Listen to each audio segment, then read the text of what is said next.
Okay, I'd like to welcome everybody tonight. My name is Barbara Grosh, and I'm the president of the League of Women Voters of the Rochester metropolitan area. The League of Women Voters is a nonpartisan political organization. We encourage informed and active participation in government and work to increase understanding of major public policy issues and influence public policy through education and advocacy. So tonight we are here to talk about the child tax credit, which it's been around for a while, but this year it was increased dramatically as part of the stimulus to help us recover from COVID. And, you know, we read the newspapers and saw that it could cut childhood poverty in half and got all excited. And then we read further and read that most of the poorest families actually don't file income tax because their incomes are so low, and therefore they might miss out on it altogether. And we thought that was a terrible thing, and we wanted to see what we could do to help make sure that doesn't happen. So I got in contact with the CASH program, which is a program of the Empire Justice Center. And tonight we have with us Ellen Overton. Ellen is the manager of the VITA program, which is Volunteers in Tax Assistance. And she's going to walk us through. It turns out that they are prepared. They were preparing before I ever contacted them to provide assistance to families that need it to claim the child tax credit, the families who haven't filed income taxes and therefore won't get the money automatically. So I'm going to turn it over to Ellen. She's going to talk to us for a while. She's got a PowerPoint. Tell us all about what you guys do at CASH, what assistance is available, what the parameters of the child tax credit are this year.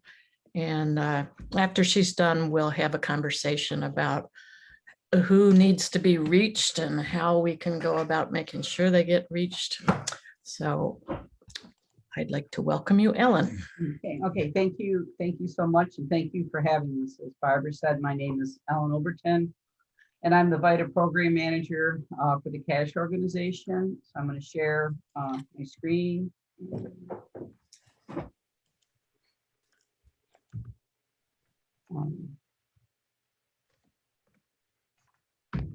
Of course, now get to work.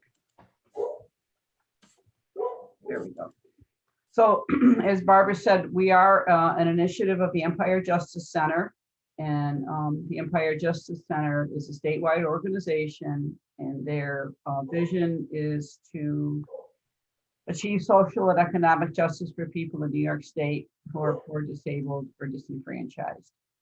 We are part of a community coalition that was convened. The CASH organization is part of the community coalition that was convened by the United Way in 2002. We are a 40-member coalition comprised of human service agencies, banks, colleges, foundations, and nonprofits, and most importantly, the Internal Revenue Service, who provides a lot of our funding.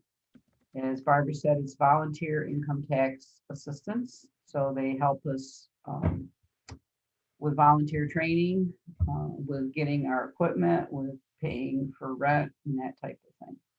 So the mission of CASH is to empower people with the greatest need to obtain financial security. We do that through helping them with their taxes and also helping them to connect with other community organizations. We are part of a national effort. There are actually 240 IRS-sponsored VITA sites, and we are always in need of volunteers. Volunteers are the crux of our organization. So if you are interested in volunteering with us in any capacity, you don't have to prepare taxes to volunteer with us. We have a lot of other things you can do. So if you're interested in that, then there's going to be more information later on. We also provide asset building by connecting people with banks so they can set up bank accounts. We have a program for financial coaching. through the Credit Counseling Center. And they help people get help with their budget and that type of thing. We refer people to the first-time homebuyer program. So there's there's a lot of things we do when people come in to our site to get their taxes done. So who are our clients? I don't know how many have heard of Cash, but our clients are the city of Rochester and outlying towns and suburbs. Currently, we serve people with, what we try to do is serve people who are eligible for the earned income tax credit and the child tax credit. What we try to do, we do the taxes for free. So we found that we save the average client who comes to us $300 in a tax return. So over the course of the season, we can put a lot of money back in people's pockets. This past year, we also focused on the population who did not receive their stimulus checks. And that kind of goes back to what Barbara said about the child tax credit. We saw a lot of people who didn't need to file tax returns, but who hadn't gotten their stimulus. So we were able to help them out by filing a return for them. And we also help clients, and this is another population that there's a New York State credit called the renter's credit, where people don't have to have earned income to get, but we also assist with that. And how do we get our clients? How do we get our clients? A lot of them are self-referrals. We get referrals from community groups. We work with a lot of community agencies who, as they have people come in who are having issues, they refer them to us. And past clients are our best source of new clients. In a normal year, we would do, there's the main site, and then we have 3 partner sites. And in a normal year, we would do between 4,000 and 5,000 returns. This year was dramatically different with COVID, because we had to limit our capacity and we had a decrease in volunteers. So in order to accommodate more clients and help people out who we weren't able to serve during the tax season, in order to help bridge that gap, we are open over the summer. We're at the Central Library, the Bosch and Lomb Library in South Avenue. We're on the 4th floor. We're there Monday through Thursday from 10 to 4. There's gonna be a number later where we're taking appointments, but it's 900-1004. If you know of anybody who needs to have a tax return done, or has a tax question, who has questions about the child tax credit or anything, we field a lot of questions from people who just need help understanding how the tax system works. But we are going to be there all summer. We have volunteers available to help and staff. So I think that's something that is going to be very beneficial to the community. So how do we serve the clients? During the last tax season, we had to think of different ways to serve our clients. And one of the ways that we were able to do it is we actually were able to set up an online service, which a lot of our clients liked, especially the working parents. So we're going to keep that service. A lot of our clients, we understand that there's a digital divide in the Rochester area. So we were able to keep in-person services for the people who had the digital divide. And this summer, just by nature of the fact that a lot of people that we see are victims of this digital divide, we are doing all in-person services. We also have another program under our umbrella called the Rock Your Family's Futures. And this is a program that is looking for people who have never filed a tax return who would be eligible for the earned income tax credit. And the purpose of this is to see if being able to get some extra money into the household would combat the adverse childhood experience.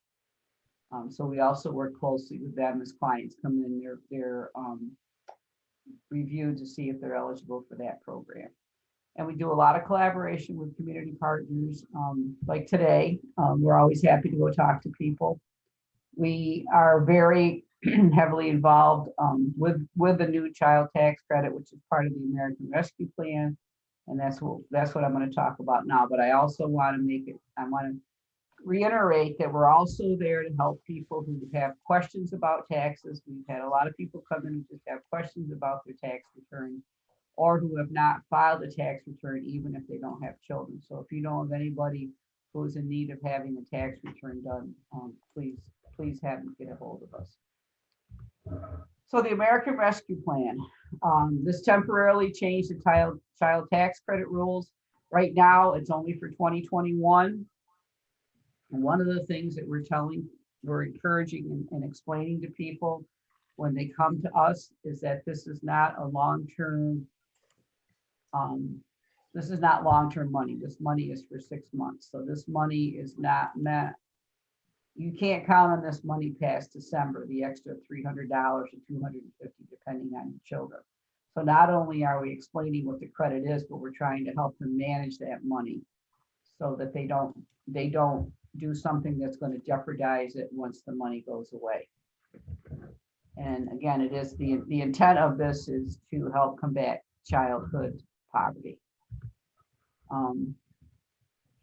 So who does this impact? The eligible children, you have to be a U.S. citizen, a national or resident alien with a social security number. And when people come in, we explain that to them and screen them for it. You have to, the child must have lived with you more than 6 months. This is the current rules for to claim a dependent, and the same rules apply for the child tax credit. The person who's claiming them had to have paid more than 50% of their support, and they have to either be blood kin, adopted, or have a court-ordered custody. So it can be a niece or a nephew, or it can be a child who was adopted, or a foster child. But the foster child has to have court-ordered custody. And one of the population that we're trying to reach out to are grandparents raising grandchildren, because those are the ones who don't necessarily have to file an income tax, but it certainly is going to be worth their while to come and file one this year. So the other thing is that a lot of people didn't file income taxes and weren't eligible for the credit because they didn't have earned income. That is no longer the case with this advanced child tax credit. You do not have to have earned income to get the credit. If somebody got the stimulus for a child, they will automatically get the credit. The credits were supposed to start hitting bank accounts tomorrow. We've reached out to people who have children who would be eligible, and they are seeing them hit the bank account. So we are going to be there to assist people who, for whatever reason, in the bank account. So, we are trying to reach low-income families who are eligible for this credit. And even if they didn't have to file taxes before, we're encouraging them to come in to see us to get their taxes filed. And here's how the timing is going to work. If your child's under 6, you'll get $300 a month if it's between 6 and 17. And they did raise the upper age limit. It used to be 16, and they raised it to 17 for this year. You get half now, and the other half when you do your taxes. So part of our initiative is to reach out to people who need to do their returns now. The other part of the initiative is to connect with those people now so we can have them come in during tax season to file their taxes to get the rest of the money, because they're going to have to file a tax return for 2021 to get the other half of the money. So our immediate plan, is to reassure clients, and that's what we've been doing. Encourage clients to set up a bank account. We are going to have available at our site computers that people can go in and update their bank accounts for the IRS if they don't have the ability to do that at home. We're going to have volunteers there to help them file tax returns. We're going to encourage clients to file their 2021 returns. What we're doing is we're capturing the information for everybody who comes into our site over the summer. Even if they don't have to file a return now, if they're getting the payment, we're going to capture their information so we can reach out to them and have them come in during tax season to get the rest of the credit. The IRS portals are live. They are not the easiest thing to use, but that's why we have volunteers who are ready to assist people who need help with the portals, getting their information in there. And, again, if they need to file a return, we'll just file a return for them. So it's an automatic monthly payment. If you filed your taxes for 19 or 20, or if you signed up to receive a stimulus check and you got a stimulus check for your child, you should get the advanced child tax credit. We are waiting because the first money is supposed to hit tomorrow. So we're gonna help the people who did not get the money. We have a way, we have the means to tell them where to go to see why they didn't get it. A lot of our clients are very bank transient. So it could be they just need to update their banking account. If they don't have a bank account, they will get a check in the mail.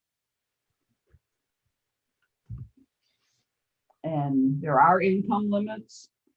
If you're single, 75,000. You don't lose the entire credit at 75, but it gets phased out. It gets phased out at $50 per every 1,000. So once you hit 200,000, you won't get any of the credit. Head of household is 200,000. Married, filing jointly is 400,000. If you had a child who was born in 2021, you will be able to add them for this year for the advanced child tax credit. That part of the portal is not up yet. We don't know why. When it is up, it's our understanding there will be catch-up payments. It's supposed to be up, they're just saying later in the summer. And if they don't have them, the IRS will issue catch-up payments. And again, we're at the library to help people understand this information. So monthly child tax credit. There's the website. The website has a great frequently asked questions section that goes through a lot of the information that people need. And we're here to help. We're open Monday through Thursday, 10 to 4. There's our phone number. We also have another initiative. It's called Seed for Savings, and we're actually giving people a $250 incentive to save some of their monthly child tax credit. So, and we also, when they sign up for this program, they also get an appointment with the Financial Education Center. And the Rock Your Family Future is open to potential clients if they're eligible for that program. Barbara has the PowerPoint if anybody wants it. We can make it available to you. So here is if you have other questions, and again, back to the, Aversa Roman is our director, and Leanna Hess is our volunteer program manager. If you're interested in volunteering, if you want us to come and talk to your organization about volunteer opportunities with the cash program, either Leanna or myself would be more than happy to come and speak to your organization. You do not have to prepare taxes to volunteer for cash. We need people who can talk to clients about services in the area. We need people that can help them fill out their paperwork. We need people who can help them get things off the computer. So you don't have to do. We love you to do taxes, and we train you to do taxes. We have both digital and in-person training. You do have to pass a test, but for beginning tax preparers, it's a basic test. and we train you so that you'll have an opportunity to do that. And here's just a couple of posters with some more information on it, which we have lots of posters in multiple languages. So if anybody's interested in them, we can certainly forward them to you. So I am open to questions. I think I'm going to stop sharing. I'm going to stop Yeah. sharing my screen. So people are welcome to type questions into the question and answer box. We're all also watching the chat box. You can raise your hand if you really want to talk, and we could make that happen. Okay. We got that. So I'll start the ball rolling here with some discussion. So we're looking for low-income families. So let's talk about how you find low-income families. We were supposed to have another guest on tonight, but we seem to have crossed wires with communication. But I spoke with Jeff Peer at the Child Care Council, and that's an organization that serves child care providers. Actually, they go way beyond Monroe County. I think he said there were 9-county service area. And so an awful lot of low-income families have their kids in daycare and are reachable by the child care the daycare workers are reachable by the Child Care Council. So that's a starting point, is that we can send some of these materials by email and put them on the website at the Child Care Council.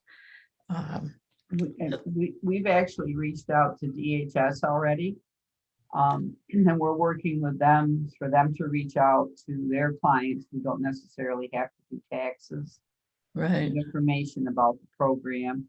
We're working with the refugee communities who would be eligible, Okay. which is the reason we have the flyer in multiple languages. We work with a lot of it is word of mouth. Honestly, a lot of our clients come from word of mouth, or they come from other community agencies who know us, who've worked with us in past years. And we don't just serve clients with children. Even as I said, even over the summer, while our priority is to educate everybody about the advanced child tax credit, we also want to be able to help people who, for whatever reason, were not able to get their taxes filed last year. So we work with community agencies to see those people also. But mostly it's connecting with community agencies, and it's our advertising. We send out postcards to prior clients every year, give them to families who, so. So probably a lot of these families who don't file taxes are on some kind of public assistance, so they're known to the county, to the DHS. Correct. Yep. Through food stamps or TINF, I think it is. A lot of people, we see a lot of families. So the thing that we have to remember is if people were on Social Security they got the stimulus for whatever children they had, then they should automatically get the child tax credit. So we're also educating people about that and making sure they understand and answering those questions. So you have a good feeling for how well they're explaining it. We're doing a lot of the explaining, so yes. Okay. A lot of people are aware. We've reached out and said, look in your bank account tomorrow. Right. If you don't have it, let us know. And so one thing that I've read, so let me run this by you and see if it's true. This money does not affect your eligibility for any other assistance. That is correct. This is the same thing as if you come in and do your taxes and you get the earned income tax credit. It's not considered income. It's considered a credit, and it's not, and it does not affect your benefits. Doesn't So affect. it wouldn't knock you out of whatever, Not gonna knock you out of food stamps. It's not gonna knock you out of Social Security. It's a credit. It's a government credit, so it's not considered income or Okay. income or any kind of income. Correct. Now, when we first talked to Aversa about this, she mentioned that there was a calculation that maybe 3,500 to 4,000 families in Monroe County might be in this category of people who don't file taxes and therefore might miss. Right. The IRS did a study, and they were able to figure out how many people, how many children weren't claimed on tax returns. And that's how they did it. Uh-huh. So. So Then, was that number children or families? well, it's children within families. So Right. But if there's an average number of 2 or Right. 3 children, it's so a lot less. so there's two things that play here too, and also working with the Department of Human Services, we found out that they had like 4,000 people on their rolls who they weren't sure if they filed tax returns. So between those two, we figure there could be upwards of 4,000 families who may be eligible for the credit, who may not be getting it. And the thing, that's the other part of this, is if you don't get it now, it's really going to be important to tell them to come in and get taxes done next year, because they will get everything when they get their taxes done. Whatever you don't get now, you will get when you get your taxes done in 2022. So it's going to be super important that there's enough volunteers to help. It's be incredibly important. So how many volunteers do you need beyond what you've got? How many volunteers can we get? We've actually, this past year, because of circumstances, we had about 100 volunteers. We like to have about 200. Okay, that's in a normal year, but in a normal year. Yeah. This coming year will be we even would be more. happy with 150. Yeah. Yeah. I In a would think normal even- year, in a normal year, when we open our doors, we can have anywhere from 80 to 100 people waiting to get their taxes done. So you're normally open January to, Right, we normally open the latter part of January, because we want to wait till people get their W-2s. right? And then we're open, well, we're open till the IRS cuts us off, but we're actually open year round. There's volunteers are work predominantly during tax season. And then we have some volunteers who are available during the summer, but there's staff available 12 months a year to answer tax questions and do tax returns and that type of thing. Okay, and I'm just gonna repeat some of what you told us in case anyone missed it. So you're based at the main public library Right. downtown. I think it's 151 South Avenue. Uh-huh. And And you're there Monday through Thursday. Did you say 10 10 to 4. 10 to 4? Right, yep. Okay. From till September 2nd. And then after that, we'll still be there after that. We'll be there by appointment only after that. I see. Because that's when we start getting ready for the next tax season with the training and everything. I see. Okay. So have you had anybody coming in already that's heard about this and Oh, started? yes. We opened up last Monday.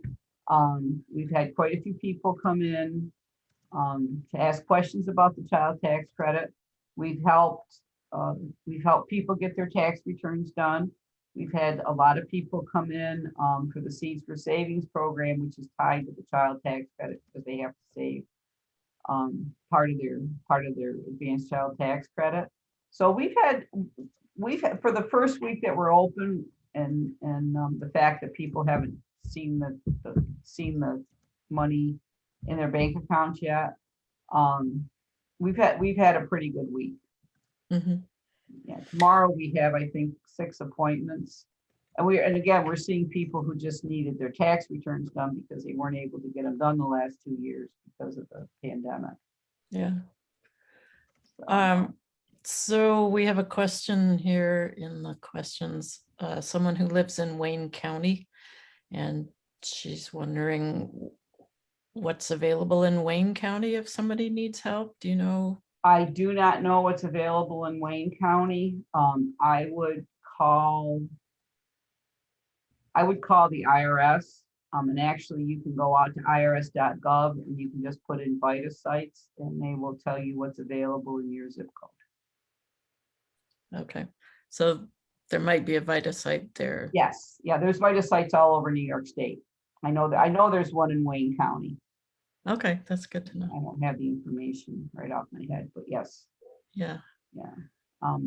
We see people from other counties, but this summer, because because we don't have as many volunteers, we're trying to stay within Monroe County. But if somebody came in from Wayne County, I'm not going to turn them away. Okay, so yeah, if they can make it downtown to Rochester, they can get help there. That's great.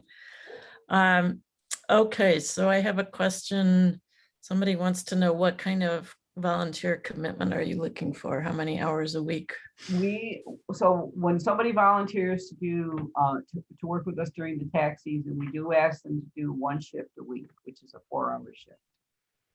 A 4-hour shift. Yeah, we once do ask for 1 4-hour shift a week. Most of our volunteers, so there's 2 reasons for that. First of all, we put a lot of time and effort into training and that type of thing. And the other thing is we find if volunteers don't come every week, especially if they're doing taxes, they lose part of the knowledge. Yeah, I can imagine. Most of our volunteers will volunteer 2 shifts a week. Some of them will come in and just do a whole day, and some of them will do 2 mornings or 2 afternoons, and some of them do 3 or 4 days. So, but Okay. we do ask for 1 shift a week. So it strikes me that the other place you find children is in schools. Is the school district at all cooperative in trying to get out word on this kind of thing? Well, school's not in session right now. I know that we've communicated to all the county libraries because they do a lot of summer programs. I can't answer off the top of my head if we've gone to the schools, but that's certainly a good idea. I'll put that on my list. And the other places that we're thinking of contacting are like the local YMCA's because they have childcare. Right. So, Right. Yeah. And I guess I hadn't really known about this, but there's a whole big program, maybe partly through the stimulus, that gives subsidized childcare to low-income families. When I was talking with Jeff Pierce at the child care. yeah, there's some county initiatives for that. Yeah. Yeah, and I think the Ys are maybe part of that. Yeah. So they have a handle on which families might be eligible. Might be eligible for it, right? Yeah, yeah. Now, right. most of the kids that go to the Y for care, their parents are actually working, so they probably would already be in the system. Right. Yeah. So the kids in the schools would probably be already in the system. Right. Well, in the schools, maybe yes, maybe no. Yeah. I mean, well, one of the things is we're really trying to reach out to the multi-generational families where the grandparents are raising the grandchildren, because those are the people that we think might not understand what they're entitled to. And is there some kind of association or network for those families? I don't know of any. I know we've been in contact with Lifespan because they see a lot of the elderly. So we're gonna see if we can work with them and identify some of those folks. The schools, and actually the schools would be a good place to connect with them too, because they'd be the. There's also the schools are required to help families who become homeless keep their kids in school, Mhm. right? So there's dedicated staff to dealing with homeless families. So they probably touch a fair portion of the Mhm. poorest. I used to know the person who had that job, although I understand she's changed and it's someone else now, but the school system can tell you. But I think that the schools is a good, and would be somebody good for us to connect with. How about homeless shelters? Have you talked to homeless shelters? We have not talked to homeless shelters. We have talked to homeless shelters about helping their clients do taxes to get the stimulus. Right. That was, that was the initiative last year, was for us to get the stimulus to as many people So as we you've made could. contacts there and could Right. fire those back up. Yep. Yeah. Okay. Let's see. Anyone else have any questions they want to raise? Just looking at the Q&A box.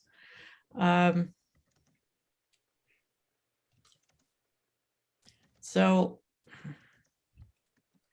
this feels to me like a major challenge to the city of Rochester. Like there's all this money available. It's free to us, right? It's federal money. And how much does Rochester care about? Oh, Rochester is, I mean, they're the ones, the Seeds for Savings is actually the city of Rochester and the financial empowerment centers are the ones who are helping, who funded that through a grant for the Bloomberg Foundation. We've had good, I have to say, we've had good response from everybody who's been contacted.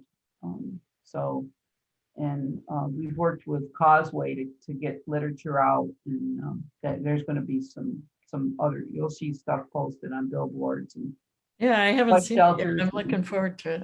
Yeah. I have to make a point to get downtown soon. Um, Okay, so there's some more notes coming in the comments here. There's a county school board association that okay. could get the information out to all the different school districts. So that's a good idea. Mhm. And then somebody is suggesting that the Mental Health Association has a support group for grandparents raising grandchildren. Okay. So that would be a good place to reach out to. So actually next week, there's a homeless service network, and I have gotten myself on their agenda for a week from today.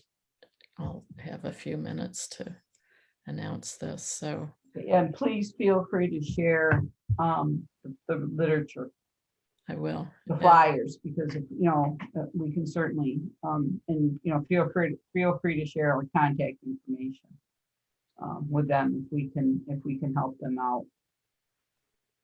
So as I imagine how this process unrolls, you explain it to some people in all these different agencies, and whether they're actually able to convey it and reassure people enough to make them reach out to you seems like a slipping point, right? If they don't have firsthand experience of how it works, Well, that's one of the reasons that we're asking them to connect them with us, and we have said we would be happy to go to whatever agencies need our help. However we can do it based on our resources.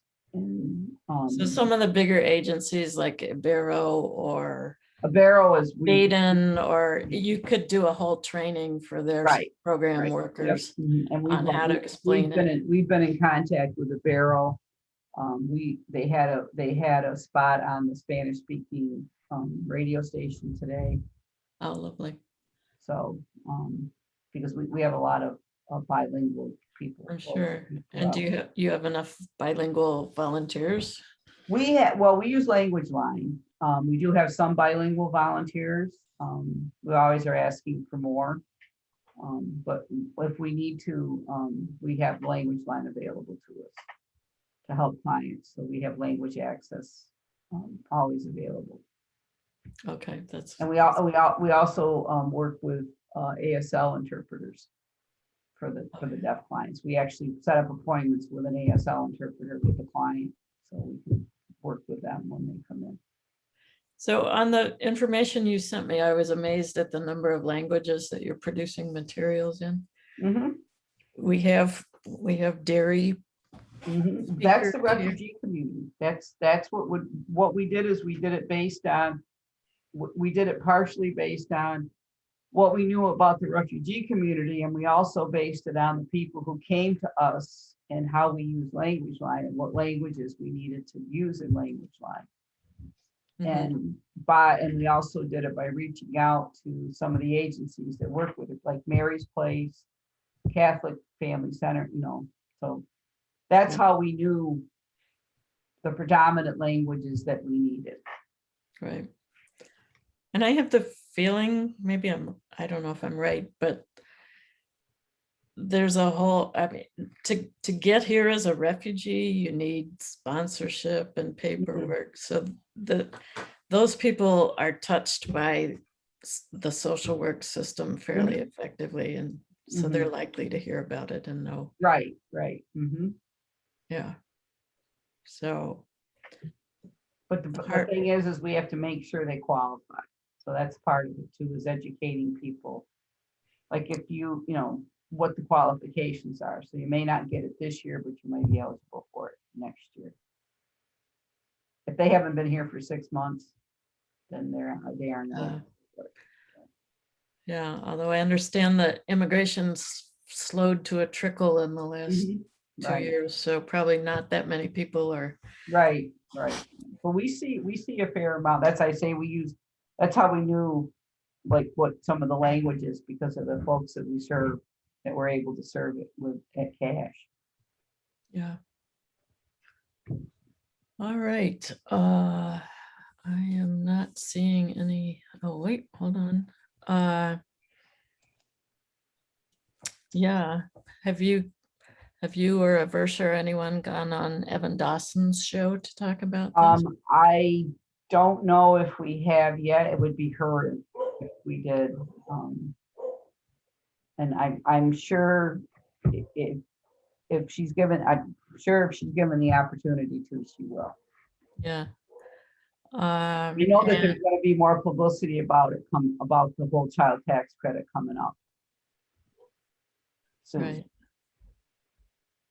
I mean, once the money starts hitting bank accounts, I mean, all the news stations have talked about it too. Channel 10 did a thing on it this morning, and the other news stations have too.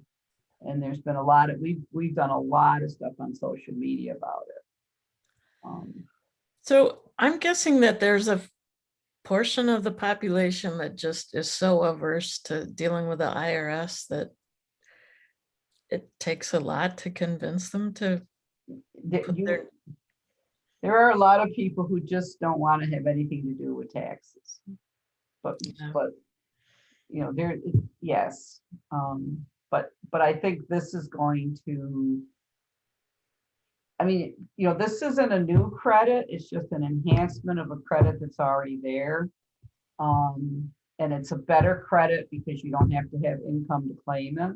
Right. So a lot of the people that are really adverse to taxes tend to be people who don't have children because they just don't see the point. But most people, if they have children and they know they can get something to help the children, would be more likely to come in and talk to us. Okay, so that's good. Yeah, because I mean, the amount of money we're talking about could make all the difference to whether you can pay rent or whether you end up evicted. Yep, exactly. That's what the people I talked to today were like, they can help them catch up on bills. They can help them do that type of thing. So yeah, keep the same thing. The reason that people come to cash. I mean, I can tell you many stories about just the money that they're saving by coming to us. It allows them to buy coats for their kids or shoes or, that type of thing. So. Right. As What about the churches and faith organizations? We've been in contact with them. We have a lot of our volunteers belong to faith organizations, so they're getting the word out to them. And again, they talk to them for us. So, yeah, and the flyers are going to a incredibly wide distribution list. Okay, that's great. Yeah. And do you have like boxes of flyers if somebody was going to be in an event that they could? Somebody wants a flyer, if they call us up, we'll give you as many flyers as you want. Okay, okay. We're kind of a just-in-time organization.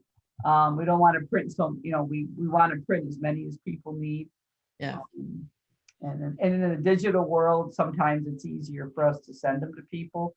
But certainly if somebody wanted them printed, if they reach out to that 900-1004 number, we can certainly print you as many flyers as you want. Okay. I think we finally got the final version of the flyer.